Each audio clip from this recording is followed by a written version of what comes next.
Ça chauffe à Houston, la tension monte et au terme d'un match 2 déjà décisif pour les Rockets, c'est bien Jalen Green et ses coéquipiers ont pris feu, n'ont pas tremblé et reviennent à un partout avant d'aller dans la baie.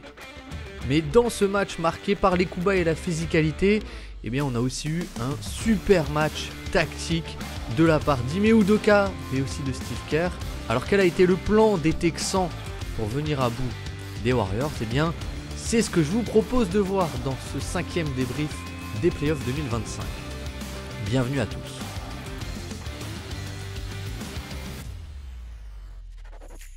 Si la vidéo vous plaît, n'hésitez pas à la liker, c'est vraiment un énorme soutien pour la chaîne comme d'habitude et merci à tous ceux qui le feront. Alors l'événement du match, c'est évidemment cette chute de Jimmy Butler qui casse un peu toute la dynamique collective des Warriors, évidemment, notamment en attaque. Mais bon, déjà évacuons le sujet. Si on regarde un peu au ralenti, on voit que c'est Steven Adams qui déséquilibre Draymond Green et Amen Thompson. Et donc, il n'y a pas d'intentionnalité, je pense, de la part du joueur des Rockets. Mais donc, ce qui est intéressant, c'est que même avec Jimmy Butler, eh ben, on a eu des Rockets qui ont bien mieux défendu les Warriors. Et notamment les fameux post-up split, les split action pour Stephen Curry. Comme simplement juste ici, ça se joue sur des détails, mais regardez bien, on a l'écran de démarquage pour Steph, il est très bien switché de la part des Rockets, avec Fred VanVleet qui empêche le cut de Podziemski, et ça finit, on force une isolation, bien défendue par Dillon Brooks, et un stop défensif. Donc on a déjà un ajustement par rapport à l'attaque qui nous avait fait tant de mal au match 1, mais c'est vrai que bon, on a quand même des Warriors qui ont réussi à trouver des très bons tirs, comme ici avec une get action pour Stephen Curry. Mais globalement, les Rockets sont mieux défendus, comme j'ai dit, c'est split action, en prenant le parti pris d'être encore plus agressif sur Stephen Curry. Vous voyez ici, on a notre ami Sengun, même si VanVleet tombe par terre, qui en fait fait un blitz, même sur une action off-ball. Et ce qui est intéressant, c'est la très bonne aide de Jalen Green ici, qui délaisse le non-shooter côté opposé. Et le plan, c'est vraiment de faire 2 sur Steph et d'avoir une rotation derrière pour couvrir le 3e homme. Et la très bonne interception de Jalen Green et encore un stop. Exactement le même principe ici, vous voyez, on est à 2 sur Stephen Curry. On glisse l'écran, mais c'est pas grave, il y a une aide sur le 3e homme qui vient, magnifique, contre de Jabari Smith en second rideau. Malgré tout, ça reste une stratégie qui est très agressive et très risquée. Et si Stephen Curry, comme ici, il est capable de dépasser la double team sur le pick and roll, et bien ça casse un peu toute la défense et il trouve un cut sous le panier de Guy Santos. Et forcément, l'absence de Butler, elle n'a fait que renforcer cette envie d'être ultra agressif sur Curry, parce qu'on a retrouvé en fait les Warriors du début de saison où les défenses veulent que n'importe qui prenne le tir sauf Curry. Mais malgré tout, je pense qu'il ne faut pas enterrer les Warriors parce qu'on a eu un très bon play calling en deuxième mi-temps de la part de Steve Kerr. Ici, on a une petite Bilbao et en fait, on a réussi à créer des tirs ouverts, notamment ici pour Quentin Post, ça rentre pas. Mais en fait, le play call, il est plutôt bon. On a d'abord en fait Stephen Curry qui est en poseur d'écran pour Gary Payton. Vous le voyez, et Gary Payton, en fait, hop, de suite, c'est lui qui vient faire cette course complètement courbée pour se transformer lui-même en poseur d'écran et libérer Steph. Le switch est en retard, panique à bord, Fred VanVleet n'a pas pu prendre la position comme il l'avait fait sur la première action sur Podziemski si vous vous rappelez, et ça déclenche l'aide, très bonne lecture de Gary Payton et on trouve un tir ouvert dans le corner. Et Quentin Post peut vraiment être la solution parce que sur les split actions, ce qu'on peut faire aussi, c'est tout simplement si on sait qu'on va blitzer Curry, le pairer avec un très bon shooter. Et donc là, vous le voyez, en fait, on a un écran de Curry qui coupe au cercle et on a 2 sur lui. Et donc forcément, Quentin Post, il fait la course en arrière, il pop à 3 points et encore un tir ouvert pour Golden State créé par la gravité de Steph. Et le très bon play call aussi, ce que Golden State a fait, c'est qu'on a fait des post-up split, mais pas simplement un écran, mais à 2 écrans. Et oui, pour contourner le blitz, on s'est dit, tiens, si vous blitzez, ça veut dire que le joueur sur Steph, ici, il reste sur lui. Il reste sur lui, et bien s'il reste sur lui, on va pas mettre un écran, mais on va en mettre 2. Et donc on avait un post-up split avec un stagger. 2 écrans consécutifs. Et donc là, vous le voyez, il y a le premier switch, sauf que Jalen Green s'attend pas au deuxième switch. Boum, excellent écran de Kevin Looney. Alperen Sengun est en retard et tir ouvert pour le chef. Et ça, ils l'ont joué quelques fois. Encore une fois, le même système ici. Vous voyez, on a Amen Thompson qui veut switcher, sauf que de suite il y a un deuxième écran et donc il est en retard. Ça libère complètement Curry. Ici Sengun a bien anticipé, il monte pour contester le tir, sauf que du coup, bah oui, le roll est ouvert et derrière le cut au côté opposé. Et encore un très très bon tir trouvé. Donc même sans Butler, attention à ces Warriors, même si c'est vrai que face à ce switch all presque, Jimmy il va quand même être sacrément décisif. Mais ce qui est intéressant, c'est surtout le côté offensif de ces Rockets et l'excellent play call de Ime Udoka. Et ce qui est intéressant, c'est qu'on a eu les Warriors qui refaisaient leur technique de passer sous l'écran avec Jimmy Butler, qui était sur Sengun pour un peu déployer Draymond Green off-ball. Et on a eu un bon match de Jalen Green, notamment un bon début de match sur du passing. En fait, très simplement, il utilise son premier pas supersonique, vous le voyez, et là, ça casse la défense. Et ce qui est très intéressant, c'est ce que fait ici Alperen Sengun. Il fait un exit screen pour Fred VanVleet, parce qu'on sait que la défense va se resserrer ici dans la raquette, et donc on va libérer des tirs à 3 points dans le corner. C'est quelque chose qu'ils ont beaucoup fait. Et ici, vous voyez, Jalen Green, il utilise bien sa gravité pour servir le cut d'Amen Thompson et ça finit sur un panier facile et on a vraiment Jalen Green qui a utilisé son premier pas supersonique pour casser les défenses et ça c'est très important. Et alors on en a parlé mais au game 1 ce qu'ont fait les Warriors c'est de passer sous les écrans, de rester très en drop et donc j'en parlais dans les commentaires avec l'un de vous, c'est que la solution ça peut être tout simplement ça, l'écran qui est placé 1 mètre derrière la ligne à 3 points pour ouvrir cette grosse poche d'espace et donc si Jimmy Butler il reste en drop, la solution c'est le shot making et le pull-up de Jalen Green qui dans ce match est rentré et qui peut vraiment être décisif face à ces Warriors. Et ce qui est intéressant aussi, c'est vraiment sur ce début de match le très bon decision making de notre ami Jalen Green. Ici encore une fois vous voyez hop, je me sers de ma vitesse pour casser la défense et servir le cut d'Amen Thompson. Alors ça résume un peu tout ce qu'on s'est dit. Vous le voyez, on a une très bonne défense, très agressive sur Stephen Curry. L'aide qui vient depuis Draymond Green, on force un tir contesté. Et ensuite, hop, si on accélère, on arrive de l'autre côté avec pas forcément les bons match-up. Draymond Green face à Jalen Green. Et donc, si Draymond Green est face à Jalen Green, là encore une fois, très bonne décision. On voit que Alperen Sengun, il fait un seal, c'est-à-dire qu'il prend la position sur Moses Moody, puisque c'est pas le match-up idéal. Et là, bonne décision de Jalen Green et dunk facile pour Sengun qui a le mismatch au post-up. Et le début de match de Jalen Green, il n'est pas tant dans le shot making, mais il est super intéressant pour aussi casser la défense et vraiment driver. Ici, ça finit en dunk, mais encore une fois, j'insiste sur le très bon play call de notre ami Ime Udoka qui en fait a essayé de rendre le pivot adverse, que ce soit Kevon Looney ou Quentin Post, injouable. Et là on a un ram screen, c'est-à-dire que Fred VanVleet il pose un écran préalable pour faire remonter Alperen Sengun. Et donc ce qui se passe c'est que regardez bien Quentin Post, hop, il se prend l'écran et à ce moment là il est en retard. Regardez cette immense poche d'espace et Alperen Sengun il pose l'écran pas ici mais très très haut. C'est un excellent poseur d'écran, donc Gary Payton est en retard. Et là, vous le voyez, Quentin Post, il est déjà en train de rétro-pédaler. Il est déjà hors de position. Et la très bonne attaque des appuis de Jalen Green qui va, hop, le crossover pour attaquer les hanches. Et je peux aller jusqu'au panier. Le spacing est bon et ça finit en dunk. Magnifique système de la part des Rockets pour Jalen Green. Encore cette force de drive, vous voyez ici, drive sur Buddy Hield, la passe n'est pas parfaite, mais quand même, il libère bien. Et derrière, le mouvement de balle, on attaque les close-out et panier pour les Rockets, qui part encore une fois de la gravité de Jalen Green. Et là, on a exactement la même chose, un écran très haut pour justement le libérer et lui libérer des lignes de drive. Cette fois-ci, c'est pas Quentin Post, c'est Steven Adams, mais regardez, on pose l'écran presque au niveau de la médiane. Et donc, Kevon Looney, s'il reste en drop, il va se passer exactement ce qui s'est passé avant avec Quentin Post. Donc, il essaye de monter pour blitzer, sauf que Jalen Green est trop rapide, il le contourne. Et à ce moment-là, si on fait arrêt sur image, là, c'est la cata.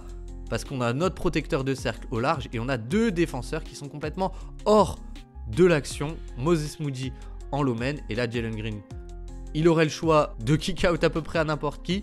Il décide d'aller jusqu'au panier, il provoque la faute, c'est plutôt bien joué et encore un panier facile pour Houston. Et sur le deuxième quart-temps, je ne sais pas si ça se joue à une coïncidence, mais cette possession qui semble anodine, va donner des idées à notre ami Ime Udoka, puisqu'en fait, on va utiliser Alperen Sengun beaucoup plus au périmètre, alors qu'on l'utilisait au post-up sur le premier match. Et là, en fait, c'est un pick and roll qui est finalement plutôt bien défendu et qui finit dans les mains d'Alperen Sengun et qui se transforme avec ce petit coup d'épaule de Fred VanVleet en pick and roll inversé. Et là, avec le pick and roll inversé, Draymond est hors de position, Sengun se retrouve avec Buddy Hield et petit hookshot, encore une fois le mismatch au post-up, et on joue le post-up que quand on a le mismatch. Et donc, ça va donner lieu à 3, 4, 5 possessions de suite où on va avoir Alperen Sengun balle en main ici et Fred VanVleet en poseur d'écran. Ici, l'écran est bien posé, magnifique départ d'Alperen Sengun. Et de suite, on se retrouve avec un mismatch, puisqu'on a réussi à enlever Draymond Green de notre ami le Turc.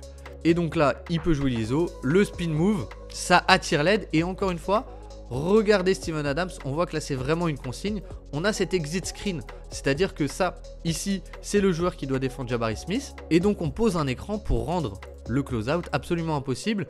Finalement, magnifique spin move d'Alperen Sengun qui peut y aller en puissance et forcer le N1. On se la remet, mais on voit vraiment ce pattern où on a le pick and roll inversé, le mismatch, et de suite, au moment où Alperen Sengun drive, on a l'exit screen. Là, en l'occurrence, on a le spin move incroyable de Alperen Sengun, mais vraiment très très bon play call de la part d'Ime Udoka. Et finalement, les deux intérieurs des Warriors qui peuvent être super importants pour soit la bataille du rebond Kevon Looney, soit le spacing Quinton Post, et on les a vraiment fait travailler. Et là, encore une fois, vous voyez, on a le ram de Fred VanVleet qui fait monter Steven Adams. Et Steven Adams, il vient quasiment à la médiane. Excellent poseur d'écran, ça enlève le premier défenseur de Jalen Green. Et là, hop, le blitz, il est en retard. Vous voyez comme Kevon Looney n'est pas du tout dans le bon timing. Et Jalen Green split le pick and roll et peut aller jusqu'au panier, provoquer les lancers. Et en fait, c'est là où le play call est intéressant, c'est que ça a forcé Golden State à changer sa couverture et à switcher Kevon Looney. Et en soi, c'est pas bête, mais c'est vrai que dans ce match-là, on a eu un Jalen Green qui a été très en réussite. En fait, pourquoi c'est pas bête? Parce qu'on lui dit de presser, d'être très agressif sur Jalen Green. Et pourquoi? Parce que derrière, vu qu'on a Sengun, Steven Adams et Harrison, et si Jalen Green y drive, on va miser sur des aides en second rideau.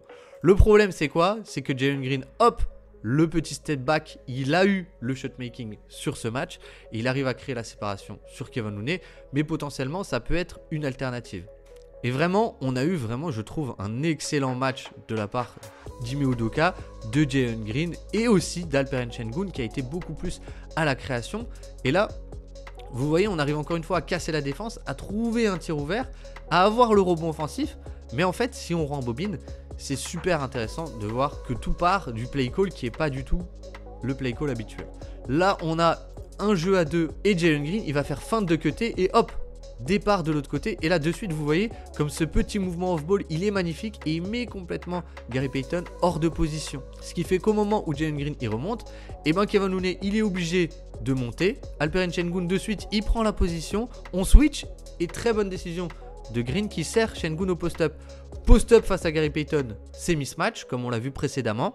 Et bien de suite, je libère côté opposé et le tir est plutôt ouvert pour Fred VanVleet. Et le bonus, c'est que si Kevon Looney, il était sur Jalen Green, ça nous libère le rebond offensif, on l'attaque ultra agressivement et hop, ça nous crée une deuxième possession, un tir ouvert pour Jalen Green et finalement en une possession, on a eu deux excellents tirs de la part des Rockets. Et parfois, c'est pas forcément excellent, mais encore une fois, on va revoir ce pattern on va avoir ce duo de Alperen Sengun à la création. On sait qu'on va avoir la défense overload des Warriors. Vous voyez assez simplement là, Alperen Sengun à la création. Et de suite, on a en fait un décalage. Normalement, Gary Payton, il est sur Jalen Green et Draymond Green, il est sur Amen Thompson. Et là, vous avez, on a le décalage, c'est-à-dire que Draymond Green, il vient très très en avance sur le terrain pour dissuader le drive et Gary Payton, il garde le dunker spot. Et encore une fois, ce que font les Rockets, c'est quoi? C'est l'exit screen d'Amen Thompson. Pour notre ami Jalen Green, là, ce qui passe de Alperen Sengun, elle est très bonne et le tir est complètement ouvert puisque le close-out est impossible. On cible le Quinton Post, là vous le voyez, hop, l'écran et je split le pick and roll, j'attaque, vous voyez là on le voit bien sur cet arrêt sur image, j'attaque les hanches de notre ami Quinten Post qui est complètement orienté vers là. Donc si je pars de l'autre côté, eh bien il est hors de position, hop, je peux l'attaquer en vitesse et petite séparation pour me créer le tir. Extrêmement gainé sur le fadeaway, mais on cible beaucoup l'intérieur qui n'est pas Draymond Green du côté des Rockets. Et on a aussi un meilleur spacing qu'au match 1. On a d'ailleurs beaucoup moins eu de line-up sans aucun shooter. On a toujours eu au moins 2 voire 3 shooters de la part des Rockets et ça a payé. Pourquoi ça a payé? Parce que là on a un empty side pick and roll entre les deux. On sait que Kevin Looney il va essayer de blitzer et donc Sengun il libère très rapidement. Vous voyez l'écran il n'a pas été super bien posé, mais ce que font les Warriors, c'est évidemment ce troisième homme, Buddy Hield, qui vient couvrir le rôle parce qu'on n'a pas forcément confiance dans le spacing de Houston, ou en tout cas on le met au défi. Et là, de suite, c'est là où c'est très important, c'est que vous regardez le côté opposé, on a un shooter, 2 shooters en permanence quasiment sur le côté opposé qui va être délaissé par la défense des Warriors. Tir ouvert pour Jabari Smith, et encore une fois, il y a eu de la réussite du côté de Houston, ça, faut pas l'enlever. Et donc, si les Warriors décident de switcher, et ben ce qu'on va faire, c'est qu'on va aller attaquer le pivot encore plus directement, frontalement. Alors là, encore une fois, le step back, il est magnifique. On a eu le match où Jalen Green est en forme. Mais vous voyez, de base, c'est ici que ça se joue. De base, on essaye de mettre Quinten Post ni sur Sengun pour que le pick and roll, il n'y ait pas Sengun, ni sur Amen Thompson. Pour qu'en fait, les 2 meilleurs rollman des Rockets soient coupés de l'action.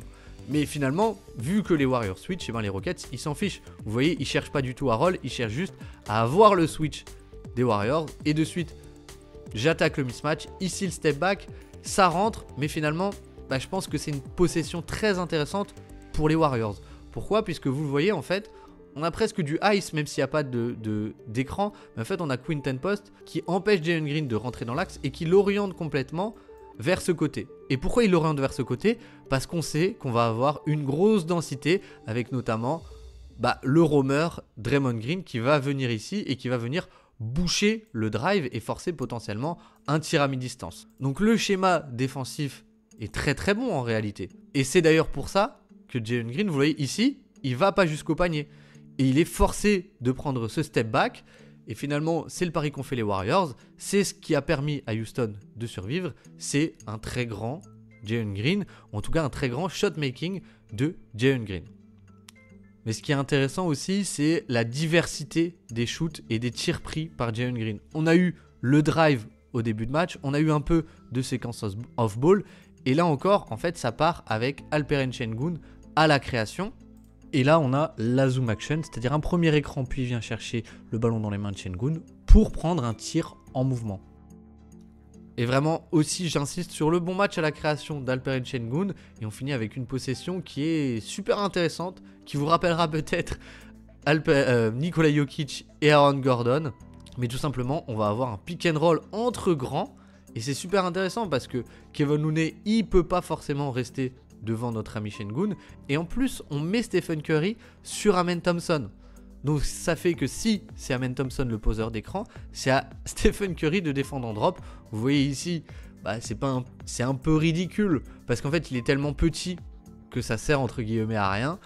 Alperen Sengun peut la passer au-dessus et Amen Thompson en plus c'est une menace verticale exceptionnelle. Il a la tête dans le cercle, le alley-oop, victoire de Houston, un partout dans la série et on a déjà très très hâte du match 3. Alors pour finir, quelques stats, et ce qui est super intéressant, c'est qu'avant les 2 dernières minutes, le garbage time, on a eu des Rockets qui ont eu 124 d'offensive rating, dont 117 d'offensive rating sur demi-terrain. Et c'est ça qui est clé, parce que ok, très bon match défensif des Rockets et mauvais match offensif des Warriors, mais finalement, on n'a pas eu Butler et on n'a pas eu le temps de s'adapter. On s'est plus adapté sur la fin de match, mais sur l'ensemble du match, forcément l'offensive rating il baisse. Mais vous voyez, quand même 124 d'offensive rating, on voit qu'on a eu un très très bon match offensif de la part des Rockets sans tirer forcément à 50% à 3 points.